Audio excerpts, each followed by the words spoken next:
Welcome to sessions on jurisprudence by Nyaya Prasadam. I am Shyam Manthena. This session is about legal status of unborn childs. Now, before we understand the legal status of unborn child, we must understand what the legal rights in the first place. What the legal rights are the rights which are available to the legal persons alone.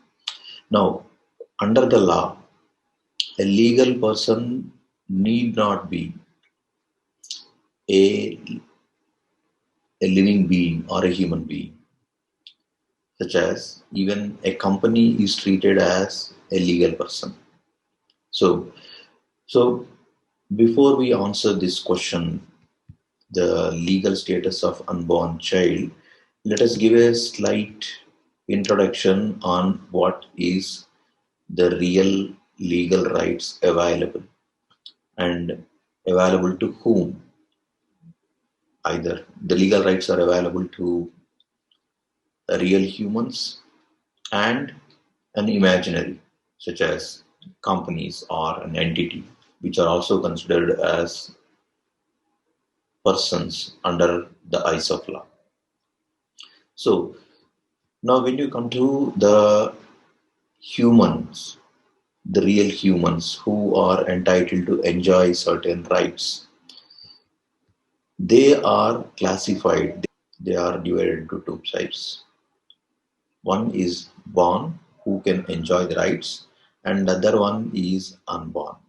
So there are different rights which has been given to the unborn childs as well, or unborn humans as well.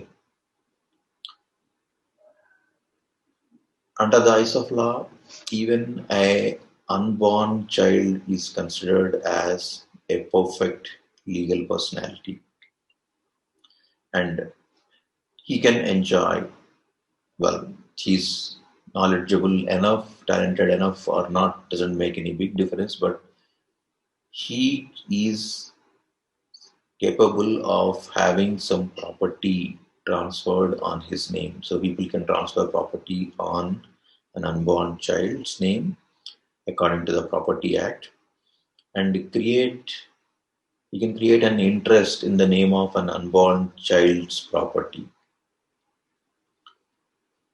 under the Succession Act, and in an HUF, Hindu Undivided Family, will have an interest in the co-personary property according to Mitakshara law and the Indian Hindu law, which has been definitely influenced by this.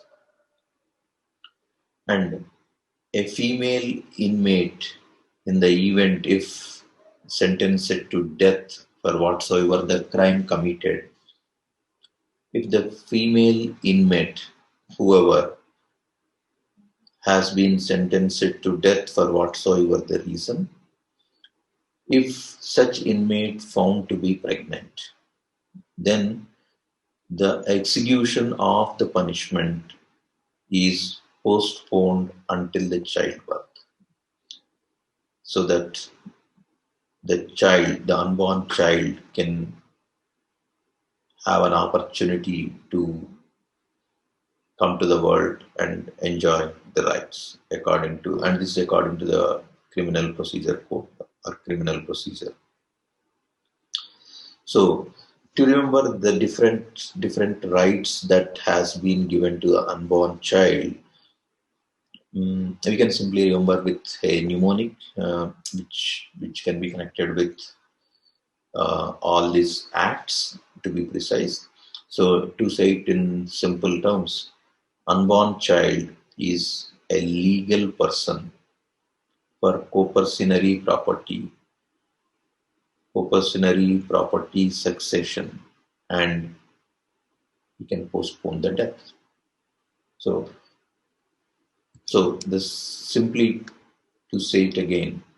So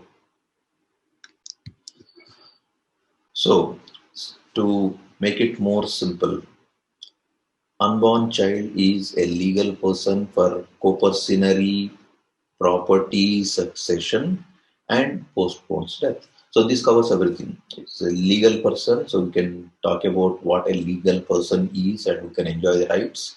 Now, the legal person is born and unborn. So we're talking about unborn in detail now. So is a legal person for coercionary property which can be transferred to him, and he can get different properties can be transferred on his name, on unborn child's name. So the property ward takes care of that.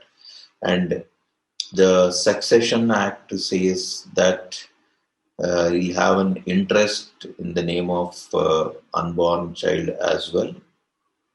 We can create an interest.